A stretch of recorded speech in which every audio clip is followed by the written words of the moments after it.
তখন তো দুপুরবেলা বাড়িতে ঢুকে খাওয়া দাওয়া করে মা একটু শুয়ে পড়েছিল, আবার এখন মাকে নিয়ে একটু ঘুরতে বেরিয়েছি। সামনে একটা সুপার মার্কেটে যাবো আর মাকে একটু ডাবল ডেকার বাসে চড়াবো। আর এই যে মা রেডি হয়ে বেরিয়েছে, এই যে রোহান ব্যাক ক্যামেরায় দেখে তারা। এই যে মা বেরিয়েছে, চায়ওয়ালার সামনে দাঁড়িয়ে আছে। এটা আমাদের একটা ইন্ডিয়ান চায়, মানে এখানে চা ফা সব পাওয়া যায়। আর ওইদিকে দেখো মা সব গ্রসারির দোকানগুলো সব ওইদিকে আছে। হ্যাঁ চলো মাকে একবার দেখিয়ে দিই, দিয়ে ওইটার থেকে বাস ধরি। চলো ঠিক আছে, আমরা এইখানটার থেকে বাস ধরি।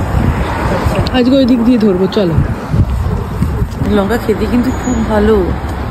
এটা মা এসে সবজি দেখা শুরু করে দিয়েছে। চলো, এখন অনেক খাবার আছে, এখন বাজার করতে হবে না। এইটা হচ্ছে সাউথ ইন্ডিয়ান দোকান একটা। এটা বিরিয়ানি পাওয়া যাচ্ছে। এই বিরিয়ানি অরিজিনাল টেস্টটা পাওয়া যায় এখানে? এখানে হায়দ্রাবাদি টেস্ট। হায়দ্রাবাদি কিন্তু আমাদের ওই বিরিয়ানির কাছাকাছি বললাম বলো তো গন্ধরা শুধু বললাম। হ্যাঁ আমাদেরই কাছাকাছি টেস্ট পাবে হচ্ছে 1-3 কিলোমিটার। শুধু এই বাসটা সাজিয়েছে। সাজিয়েছে ওটা, সাজিয়েছে বব মারলে দিয়েছে মানে অ্যাড করার জন্য। হ্যাঁ আর এই তো এটা লাল ডাবল ডেকার বাস, তুমি এই বাসেই যাবে এখন। এটা হচ্ছে একটা পলিশ দোকান, ঠিক আছে তো? পলিশ মানে পোল্যান্ডের ওলাদের দোকান এটা। এদেরও সব নানান রকম সবজি ফল এখান থেকেও কিনেছি একবার আমরা, বুঝলো তো? এইখানে পলিশ এই কারণে কেন কি এদের বেশিরভাগ জিনিসটা ওরা যে জিনিসগুলো বেশি পছন্দ করে সেই হিসাবে জিনিসপত্র রাখে। যেমন ইন্ডিয়ান দোকানে গেলে ইন্ডিয়ান জিনিসগুলো ওয়েট করবে, চলে যেতাম। কেন কি এখানটা দিয়ে তো এখন কোনো গাড়ি যাবে না, ওইখান থেকে খুব কম গাড়ি টার্ন নেবে, সেই কারণে। এবার দেখো, এবার এই সিগন্যালটা সবুজ ছিল, দেখো এখানে উনিও দাঁড়িয়ে আছে। এবার এই সিগন্যালটা সবুজ হবে, এদেরটাও হয়ে যাওয়ার পর তারপরে আমাদের হাঁটার জন্য সবুজ দেবে হচ্ছে গ্রাউন্ড। হ্যাঁ যেগুলো ওগুলো আমি এখন বলছে মা আমাকে কি কি জামা পরায় পছন্দ, মায়ের শর্ট টপ জাম্পস্যুট ওর ভালো লাগে, পরিয়ে দিই। কিন্তু এই ড্রেসগুলো হচ্ছে আমার জন্য পরমা। এটা এরকম না, আমার এই শর্টগুলো ভালো লাগে। আবার ওই একটা সেই গ্রাউন্ড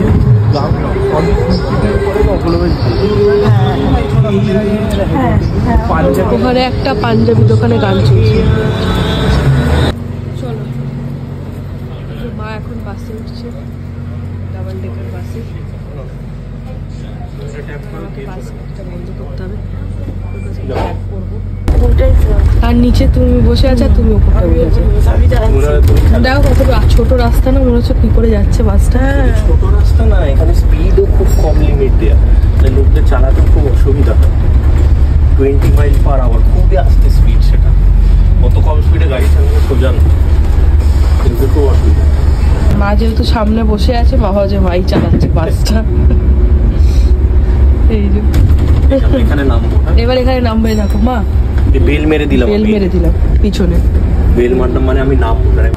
এখন আমরা যাচ্ছি রোহানের এক অফিস কলিগের বাড়িতে, দাঁড়িয়ে রয়েছি।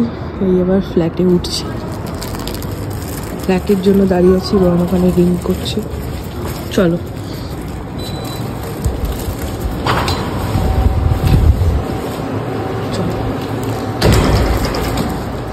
মা এসেই আগে একজনের বাড়িতে চলে গেল নেমন্তন্ন পেয়ে। না, দেখা করতে ডেকেছে মাকে। গেট দিয়ে ঢুকতাম, তাহলে ডাইরেক্ট সোজাসুজি গিয়ে গেট দিয়ে উঠতে পারতাম। যেহেতু মাঝখানে গেট দিয়ে ঢুকলো না, পুরো এরম ভাবে গিয়ে এতটা এরম করে। মা এখন মাকে বোঝাচ্ছে রোহানের এখানে ফ্ল্যাটের লবিটা কত বড়। যদিও এটাকে দেখে হোটেল মনে হচ্ছে, বাট এটা একটা অ্যাপার্টমেন্ট। সেটা ইন্ডিয়ান এটা তো বেশিরভাগ ইন্ডিয়ানরা থাকে।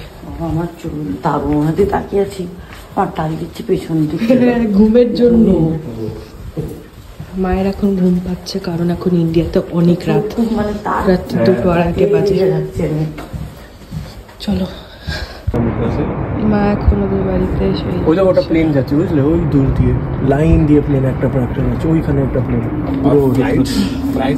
মাকে এখন সুপার মার্কেটে নিয়ে এসেছি দেখানোর জন্য। রোহান নিল বাস্কেট। চলো, ভোরবেলাতে। হ্যাঁ ভোরবেলা। হ্যাঁ হ্যাঁ, ব্রেড নেবো, ব্রেড নেবে। দেখছি কি করে বিল হচ্ছে নিজের থেকে।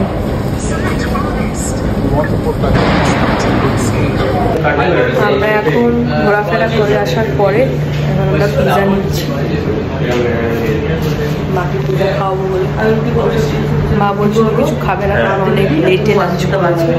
তো রোহন বলছে যে পিৎজা খাও, এখানে পিৎজা ট্রাই করো। তো পিৎজা এখন ডিসকাশন চলছে রুটি তরকারি।